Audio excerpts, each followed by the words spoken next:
Hello, speechers, and welcome to today's follow-up on which certification test is best for you.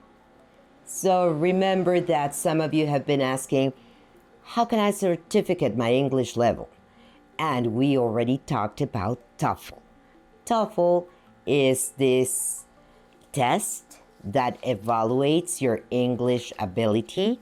So this test of English as a foreign language has two versions.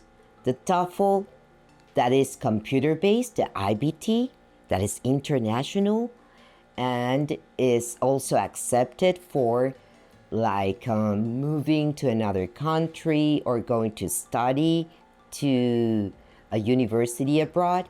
But today we talk about the TOEFL ITP, also known as paper-based. And this is an institutional TOEFL version. Why institutional? Because the TOEFL ITP is not used for immigration purposes or international university admissions. This TOEFL ITP is usually used for four main purposes. Number one, university internal evaluation. Number two, as a placement test. Number three, as a graduation requirement from your university. And number four, for scholarship screening.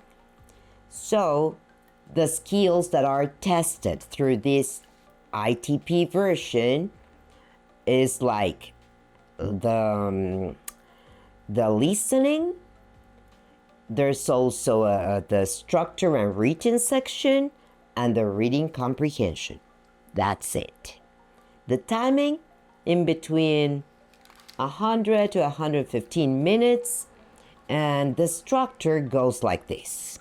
The listening part gives you short conversations to listen to, then longer conversations, and then some talks or lectures, and that's it. Then the structure and written expression part are grammar questions and also sentence error identification. And then the reading gives you academic passages and comprehension questions. How they score you? This is scored in between 310 to 677 points. And it's not the same as the TOEFL IBT because it's not divided equally. The TOEFL IBT divides the scores equally into the four different sections. And this one has only three.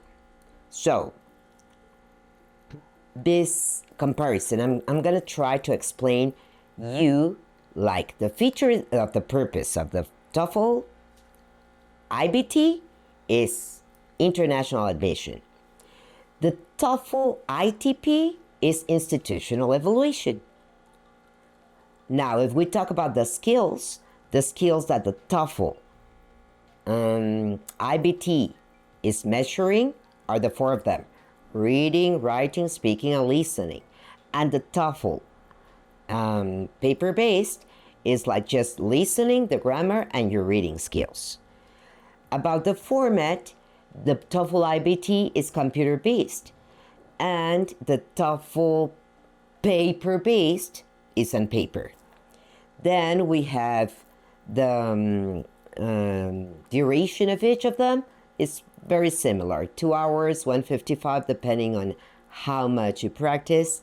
And then for example, if you take the IBT and you go faster in this part and slower in this other, they're going to be pretty much the same. The score of the same person taking both exams different times: 2 hours TOEFL IBT, 155 TOEFL ITP. The score in the IBT from 0 to 120 points, and in TOEFL paper-based is 310 to 677. And the acceptance, the TOEFL IBT is pretty much worldwide, and the TOEFL paper-based is just internal. So those are the main differences. When should you choose the TOEFL test? Well, if you are planning to study in the United States or Canada, this American part is a good option. While because the listenings in the TOEFL are American accent, nothing else.